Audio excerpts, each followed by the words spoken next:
Saya terbiasa menyampaikan kuliah dengan manhaj Nabi sallallahu alaihi wasallam yang tersebut dalam Sahih Muslim jilid pertama halaman 119 paling kiri sebelah atas di kitab ini. Maka dituliskan oleh Imam Muslim babul isnad minad din. Babul isnad minad din, bab belajar ya, agama itu mesti berdasarkan sanad. Sanad itu sumber-sumber informasi yang bersandar langsung pada Rasulullah sallallahu alaihi wasallam. Dan itu minad din kata Imam Muslim, bagian terpenting dalam agama. Jadi kalau cara belajar kita salah, tidak bersumber dari keterangan Nabi, maka praktek amalan dari ibadah itu pun akan keliru dalam prakteknya. Saya nak beri contoh di hadis Nabi sallallahu alaihi wasallam, riwayat Al-Bukhari, nomor hadis 744, ditemukan di hadis Muslim, nomor hadis 397. Ada seorang bernama Khalad bin Rafi' Az-Zuraiqi. Orang ini datang kepada Nabi sallallahu alaihi wasallam, qila bima ma'na ja'a rajulun ila Nabi sallallahu alaihi wasallam, fadakhala al-Masjid an-Nabawi, lalu dia masuk ke Masjid Nabi. Fasalla bi janbin Nabi sallallahu alaihi wasallam, lantas dia salat di samping Nabi sallallahu alaihi wasallam. Wan Nabi fi nahiyatin ukhra min al-masjid, sedangkan Nabi di sisi yang lain di masjid. Dia masuk di salah saja, Nabi sebelah sana, sudut sana, dia salat sebelah sini. Saat dia tuntas lepas mengerjakan salat, thumma atan Nabi sallallahu alaihi wasallam. Dia datangi Nabi sallallahu alaihi wasallam, dia berkata, "Assalamu alayka ya Rasulullah." Lantas baginda Rasulullah SAW menjawab, perhatikan kalimatnya. Qala Rasulullah sallallahu alaihi wasallam, wa alaikassalam wa rahmatullah, wa alaikassalam wa rahmatullah, irji' salli fa innaka lam tusalli. Wa alaikassalam wa rahmatullah, silakan balik lagi salat karena Anda belum menunaikan salat. Padahal dia sudah salam kanan dan kiri. Fa'ada salatahu 3 marat, maka dia mengulang salat dia sampai dengan 3 kali. Faqala lahu Nabi sallallahu alaihi wasallam mithla ma kana, tapi Nabi tetap mengulang kalimat serupa. Irji' salli fa innaka lam tusalli. Kamu balik lagi salat karena kamu belum salat.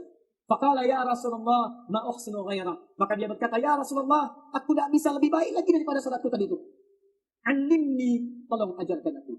Pertanyaannya, bagaimana Nabi mengajarkan orang itu salat? Apa kaitan dengan awal hadis tadi dan kenapa dicantumkan dalam kitab Sahih Imam Muslim pada jilid yang pertama tadi? Maka Imam Muslim membuat bab khusus dalam kitab sahihnya yang kemudian disyarah oleh Imam An-Nawawi dari 9 jilid yang pernah diterbitkan oleh Darul Hadis sejak tahun 2004 berwarna biru dongker, halaman 119 jilid yang pertama.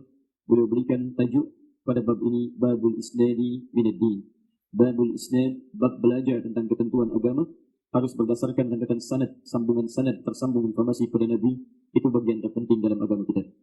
Tadi kami berikan contoh dalam hadis riwayat Al-Bukhari nomor hadis 744, di hadis riwayat Muslim nomor hadis 397, bahwa seorang sahabat bernama Khalad bin Rafi' Az-Zuraiqi salat di masjid Nabi, di samping Nabi, tapi Nabi meminta untuk mengulangi salatnya sampai dengan 3 kali.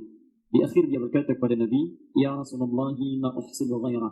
Ya Rasulullah, awak tak bisa lebih baik lagi salat daripada yang tadi. Alimni, tolong ajari saya bagaimana cara salat yang benar. Maka orang itu telah menunaikan salat tapi tidak belajar dengan benar cara salatnya. Karena belajarnya tidak benar, maka ibadahnya pun dinafikan oleh Nabi sallallahu alaihi wasallam, diminta untuk diulangi. Maka diajarkanlah oleh Nabi sallallahu alaihi wasallam cara salat yang benar. Nabi sabdakan, "Idza qumta ila shalah", kalau kamu hendak menunaikan salat dengan sempurna, asbighul wudu, kamu perbaiki dulu wudumu dengan sempurna. Tsumma istaqbilil qiblah, dan hadapkan dirimu ke kiblat. Kemudian Nabi contohkan memulai salat dari awal takbir sampai akhirnya. Maka dari situlah muncul di nomor hadis 651 dalam Sahih Al-Bukhari kalimat Nabi sallallahu alaihi wasallam, "Sallu kama ra'aitumuni usalli." Salatlah kalian persis seperti kalian pernah melihat aku. Sekarang persoalannya, zaman saat ini, umat akhir ini belum tentu bisa melihat Nabi sallallahu alaihi wasallam bahkan dalam mimpinya. Tidak sezaman dengan Nabi, mimpi pun tak mampu melihat Nabi. Bagaimana kemudian dia bisa belajar dari Nabi sallallahu alaihi wasallam? Maka dia mesti belajar pada generasi-generasi yang pernah belajar pada Nabi dan mengajarkan kembali pada umat setelahnya. Ada yang belajar dari Nabi di masa Nabi, melihat Nabi dan beriman pada Nabi sampai dia wafat, disebut dengan sahabat. Sahabat mengajar kembali disebut dengan tabi'in. Tabi'in mengajar kembali disebut dengan tabi'ut tabi'in. Sampailah kepada kita. Urutan orang-orang ini yang tersambung pada Nabi disebut dengan sanad. Belajar kita lewat sanad ini disebut dengan isnad. Belajar isnad inilah yang kata Imam Muslim bisa mengantarkan kita pada pemahaman yang benar akan agama sekaligus pengamalannya. Untuk itulah kita dalam tajuk utama ini kita keluarkan dulu sanadnya baik dalam Al-Quran ataupun hadis Nabi sallallahu alaihi wasallam supaya benar cara belajar kita sesuai dengan petunjuk Nabi sallallahu alaihi wasallam.